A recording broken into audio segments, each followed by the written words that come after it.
시청자 여러분 안녕하십니까. 조선일보 논설위원 이동훈입니다.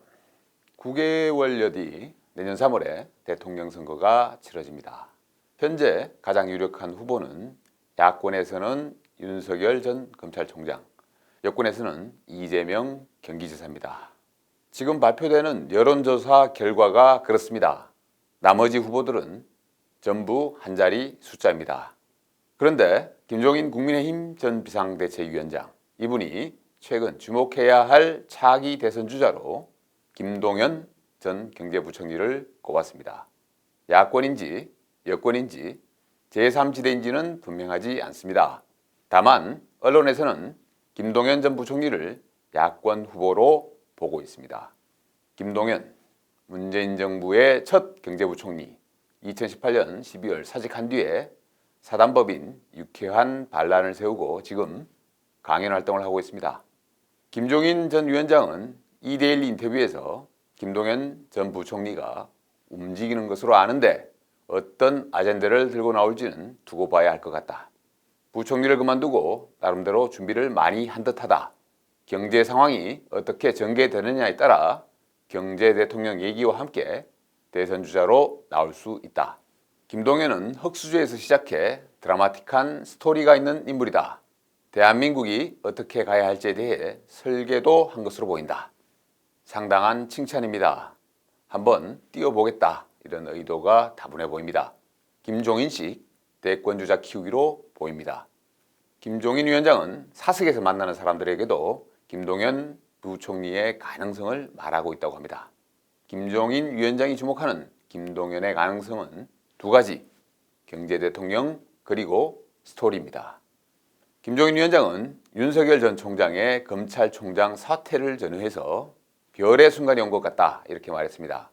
윤석열 총장이 유력 대선 주자로 자리매김하는데 측면 지원을 아끼지 않았습니다.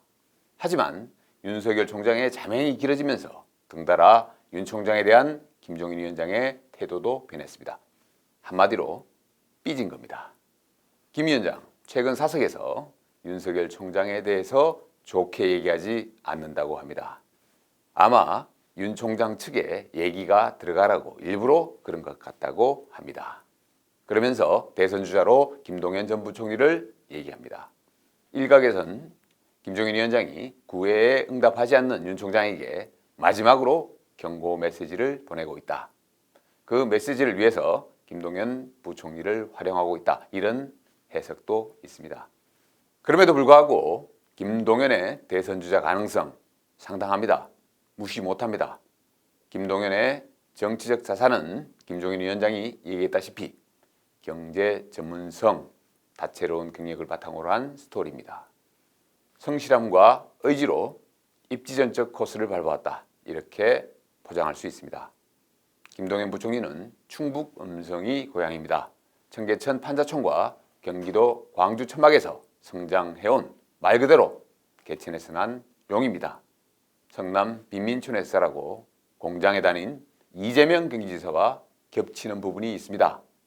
17살에 은행원으로 사회 첫 발을 내딛습니다.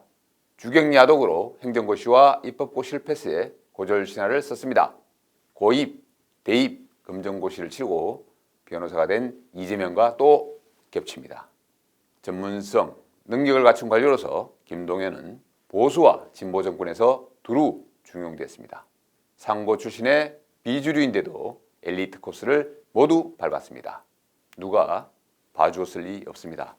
성실성과 능력 그리고 적정한 처세술로 인정을 받았을 겁니다.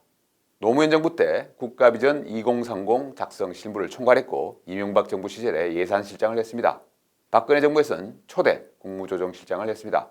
아주대 총장 시절 문재인 정부 초대 경제수장으로 발탁됐습니다. 전문성과 스토리 측면에서 그는 훌륭한 대통령감입니다. 매력 있는 후보입니다. 김동연은 2018년 부총리직에서 물러난 이후 총선 때 정치권 러브콜을 받았으나 거절했습니다. 4.7 재보궐선거 때도 여권으로부터 영입설이 있었지만 움직이지 않았습니다. 그는 책을 쓰거나 강연을 하면서 조용히 움직이고 있습니다. 김동연 부총리는 페북에 생각이나 말보다 실천을 통해서 저도 가보지 않은 길을 즐거운 마음으로 걸어보려 한다. 이렇게 말했습니다. 가보지 않은 길이 뭘까요? 대선 출마를 의미하는 걸까요? 여론조사 회사는 지금까지 한 번도 대선 후보군에 김동연이라는 이름을 넣지 않았습니다. 그래서 그의 지지율이 어느 정도일지 가늠하기 어렵습니다. 조만간 그를 포함한 여론조사가 있을 것으로 보입니다. 그러나 제가 보기엔 조사를 하더라도 미미한 한 자리 숫자에 그칠 겁니다. 저는 그렇게 예상합니다. 왜 그럴까요? 김동연의 스토리를 얘기하지만 스토리만으로는 한계가 있습니다. 개천용 스토리. 저는 이게 대권주자 스토리의 모든 것이라고 생각하지 않습니다. 그보다 중요한 것은 특정 정치 집단 혹은 권력과 맞서서 자신의 소신을 굽히지 않는 모습. 내가 나란 일을 해보니까 우리나라에 이런 문제가 있더라. 그래서 이렇게 바꾸겠다. 이렇게 하는 강렬한 전망 제시. 이런 것들이 국민에게 더 다가가는 스토리라고 생각합니다. 그런 면에서 저는 김동연 부총리의 스토리는 대권주자로서 부족하다고 봅니다.